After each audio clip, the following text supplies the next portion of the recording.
Good morning. Can I help you? Yes, I've just been accepted on a course at the university, and I'd like to try and arrange accommodation in the Hall of Residence. Yes, certainly. Please sit down. What I'll do is fill in a form with you to find out a little more about your preferences and so forth. Thank you. So, first of all, can I take your name? It's Anu Bhatt. Could you spell your name, please? Yes, A-N-U-B-H-A-T-T. Thanks. And could I ask your date of birth? The 31st of March, 1972. Thank you. And where are you from? India. Oh, right. And what will you be studying? I'm doing a course in nursing. Right, thank you. And how long would you want to stay in Hall, do you think? Well, it'll take 3 years, but I'd only like to stay in Hall for 2. I'd like to think about living outside for the 3rd year. Fine. And what did you have in mind for catering? Do you want to cook for yourself or have all your meals provided? That's full board. Is there something in between? Yes, you can just have evening meal provided, which is half board. That's what I'd prefer. Yes, a lot of students opt for that. Now, with that in mind, do you have any special diet, anything we should know about? Yes, I don't take red meat. No red meat. And answer questions 6 to 10. Now, thinking about the room itself, we have a number of options. You can have a single study bedroom, or you can have a shared one. These are both what we call simple rooms. The other alternative is to opt for a single bedsit, which actually has more space and better facilities. There's about £20 a week difference between them. Well, actually, my grant is quite generous, and I think the bedsit sounds the best option. Lovely. I'll put you down for that, and we'll see what availability is like. Now, can I ask some other personal details which we like to have on record? Yes, of course. I wonder if you could let us know what your interests are. This might help us get a closer match for placing you in a particular hall. Well, I love the theatre. Right. And I enjoy sports, particularly badminton. Ah, that's worth knowing.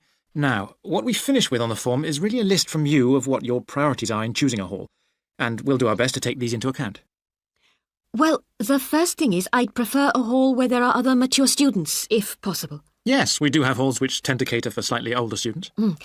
And I'd prefer to be out of town. That's actually very good for you, because we tend to have more vacancies in out-of-town halls. Lucky. Yes. Anything else? Well, I would like somewhere with a shared area, a TV room, for example, or something like that. It's a good way to socialise. It certainly is. That's it. Now, we just need a contact telephone number for you. Oh, sure, I'll just find it. It's 667549. Great. So we'll be in contact with you as soon as possible. That is the end of Section 1. Section 2. Now listen carefully and answer questions 11 to 13. Hello, I'm delighted to welcome you to our Wildlife Club and very pleased that you're interested in the countryside and the plants and creatures of this area. I think you'll be surprised at the variety we have here, even though we're not far from London. I'll start by telling you about some of the parks and open spaces nearby. One very pleasant place is Halland Common. This has been public land for hundreds of years, and what you'll find interesting is that the River Ouse, which flows into the sea 80 kilometres away, has its source in the common. There's an information board about the plants and animals you can see here, and, by the way, the common is accessible 24 hours a day. Then there's Holt Island, which is noted for its great range of trees. In the past, willows were grown here commercially for basket making, and this ancient craft has recently been reintroduced. The island is only open to the public from Friday to Sunday because it's quite small, and if there were people around every day, much of the wildlife would keep away. From there, it's just a short walk across the bridge to Longfield Country Park. Longfield has a modern replica of a farm from over 2,000 years ago. Children's activities are often arranged there, like bread making and face painting. The park is only open during daylight hours, so bear that in mind if you decide to go there. Now listen and answer questions 14 to 20. Longfield Park has a programme of activities throughout the year, and to give you a sample, this is what's happening in the next few days. On Monday, you can learn about herbs and how they've been used over the centuries. You'll start with a tour of our herb garden, practice the technique of using them as colour dyes for cloth, and listen to an illustrated talk about their use in cooking and medicine. Then on Wednesday, you can join local experts to discover the variety of insects and birds that appear in the evening. We keep to a small number of people in the group, so if you want to go, you'll need to phone the park ranger a few days ahead. There's a small charge which you should pay when you turn up.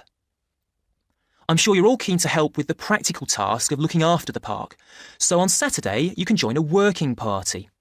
You'll have a choice of all sorts of activities, from planting hedges to picking up litter, so you'll be able to change from one to another when you feel like it. The rangers will be hard at work all day, but do come and join in, even for just a short while. One thing, though, is to make sure you're wearing something that you don't mind getting dirty or torn. And finally, I'd like to tell you about our new wildlife area, Hinchingbrook Park, which will be opened to the public next month. This slide doesn't really indicate how big it is, but anyway, you can see the 2 gates into the park and the main paths. As you can see, there's a lake in the northwest of the park with a bird hide to the west of it at the end of a path, so it'll be a nice, quiet place for watching the birds on the lake. Fairly close to where refreshments are available, there's a dog walking area in the southern part of the park, leading off from the path. And if you just want to sit and relax, you can go to the flower garden. That's the circular area on the map, surrounded by paths. And finally, there's a wooded area in the western section of the park, between 2 paths. OK, that's enough from me, so let's get on and have a look. That is the end of Section 2. Section 3. Now listen carefully and answer questions 21 to 24. Hi, Ewan. As you know, I've asked you here today to discuss the future of our Self-Access Centre. We have to decide what we want to do about this very important resource for our English language students. So, can you tell me what the students think about this? Well, from the students' point of view, we would like to keep it. The majority of students say that they enjoy using it because it provides a variation on the classroom routine, and they see it as a pretty major component of their course. But we would like to see some improvements to the equipment, particularly the computers. There aren't enough for one each at the moment, and we always have to share. Well, yes, the teachers agree that it is a very valuable resource, but one thing we have noticed is that a lot of the students are using it to check their personal emails. We don't want to stop you students using it, but we think the computer should be used as a learning resource, not for emails. Some of us also think that we could benefit a lot more by relocating the Self-Access Centre to the main university library building. How do you think the students would feel about that, Ewan? Well, the library is big enough to incorporate the Self-Access Centre, but it wouldn't be like a class activity anymore. Our main worry would be not being able to go to a teacher for advice. I'm sure there would be plenty of things to do, but we really need teachers to help us choose the best activities. Well, there would still be a teacher present, and he or she would guide the activities of the students. We wouldn't just leave them to get on with it. Yes, but I think the students would be much happier keeping the existing setup. They really like going to the Self-Access Centre with their teacher and staying together as a group to do activities. If we could just improve the resources and facilities, I think it would be fine. Is the cost going to be a problem? It's not so much the expense that I'm worried about, and we've certainly got room to do it, but it's the problem of timetabling a teacher to be in there outside class hours. If we're going to spend a lot of money on equipment and resources, we really need to make sure that everything is looked after properly. Anyway, let's make some notes to see just what needs doing to improve the centre. Now listen and answer questions 25 to 30. Now, what about the computers? I think it might be a good idea to install some new models. They would take up a lot less room, and so that would increase the workspace for textbooks and so on. That would be great. It is a bit cramped in there at times. What about other resources?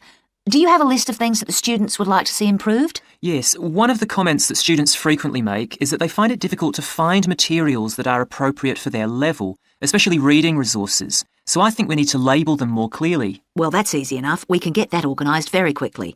In fact, I think we should review all of the study resources, as some of them are looking a bit out of date. Definitely. The CD section especially needs to be more current. I think we should get some of the ones that go with our latest course books and also make multiple copies. Good. Now, I was also thinking about some different materials that we haven't got in there at all. What do you think of the idea of introducing some workbooks? If we break them up into separate pages and laminate them, they'd be a great resource. The students could study the main coursebook in class and then do follow-up practice in the Self-Access Centre. That sounds good. OK, now finally we need to think about how the room is used. I'll have to talk to the teachers and make sure we can all reach some agreement on a timetable to supervise the centre after class. But we also need to think about security too, especially if we're going to invest in some new equipment. What about putting in an alarm? Good idea. The other thing I'd like to do is talk to our technicians and see whether we could somehow limit the access to email. I really don't want to see that resource misused. What about if we agree to only use it before and after class? Yes, that would be fine. OK, anyway, that's great for now. We'll discuss it further when we've managed to sort. That is the end of Section 3. Section 4. Now listen carefully and answer questions 31 to 40. Good morning, everyone. Now, whether you're going to university to study business or some other subject, many of you will eventually end up working for a company of some kind. Now, when you first start working somewhere, you will realize that the organization you've joined has certain characteristics. And we often refer to these social characteristics as the culture of the organization. This includes its unwritten ideas, beliefs, values, and things like that. One well-known writer has classified company cultures by identifying 4 major types. The first type is called the power culture, and it's usually found in small organizations. It's the type of culture that needs a central source of power to be effective, and because control is in the hands of just 1 or 2 people, there aren't many rules or procedures. Another characteristic is that communication usually takes the form of conversations rather than, say, formal meetings or written memos. Now, one of the benefits of this culture is that the organization has the ability to act quickly, so it responds well to threat or danger on the one hand, and opportunity on the other. But on the negative side, this type of organization doesn't always act effectively, because it depends too much on 1 or 2 people at the top, and when these people make poor decisions, there's no one else who can influence them. And the kind of person who does well in this type of business culture is one who is happy to take risks, and for whom job security is a low priority. The next type is known as role culture. That's R-O-L-E, not R-O-L-L, by the way. And this type is usually found in large companies, which have lots of different levels in them. These organizations usually have separate departments that specialize in things like finance or sales or maintenance or whatever. Each one is coordinated at the top by a small group of senior managers, and typically everyone's job is controlled by sets of rules and procedures. For example, there are specific job descriptions, rules for discipline, and so on. What are the benefits of this kind of culture? Well, firstly, because it's found in large organizations, its fixed costs, or overheads as they're known, are low in relation to its output or what it produces. In other words, it can achieve economies of scale. And secondly, it is particularly successful in business markets where technical expertise is important. On the other hand, this culture is often very slow to recognize the need for change, and even slower to react. What kind of person does this type of culture suit? Well, it suits employees who value security and who don't particularly want to have responsibility. Moving on now to task cultures. This type is found in organizations that are project-oriented. You usually find it where the market for the company's product is extremely competitive, or where the products themselves have a short lifespan. Usually, top management delegates the projects, the people, and other resources, and once these have been allocated, little day-to-day control is exercised from the top, because this would seem like breaking the rules. Now, one of the major benefits of this culture is that it's flexible, but it does have some major disadvantages, too. For instance, it can't produce economies of scale or great depth of expertise. People who like working in groups or teams prefer this type of culture. And finally, the 4th category is called the person culture.